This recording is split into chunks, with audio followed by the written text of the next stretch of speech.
एक चीज़ की बड़ी फजीलत है, बड़ी अजमत है, लेकिन अगर आप उसको सही नहीं सर अंजाम देते फिर उसका नुकसान भी है। तो शरीयत के अंदर फ़ज़ाइल भी बयान किए जाते हैं और वईदें भी बयान की जाती हैं। इब्ने अब्बान के अंदर एक रवायत इस तरह भी है, एक तो है कि रमज़ान के फ़ज़ाइल बहुत ज़्यादा हैं, अज़मत बहुत ज़्यादा है। उसमें रमज़ान शरीफ में नफल का सवाब फ़र्ज़ के बराबर है और फ़र्ज़ का सवाब 70 गुना बढ़ा दिया गया।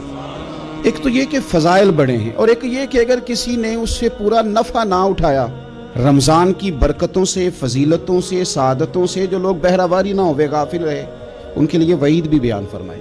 ये तस्वीर का जो दूसरा रुख होता है ये भी बड़ा समझने वाला होता है। हमारी वो कैफियत नहीं रमज़ान में होनी चाहिए जो बाकी महीनों में होती है। हमें गैर मामूली अहमियत इस महीने को देनी चाहिए, ख़ास हमारी तवज्जो होनी चाहिए। इसलिए इस माह मुक़द्दस का एक लम्हा भी ज़ाया ना करें और पूरी तवज्जो के साथ इस माह मुक़द्दस के अंदर आप अपने सारे मामलात को सर अंजाम दें।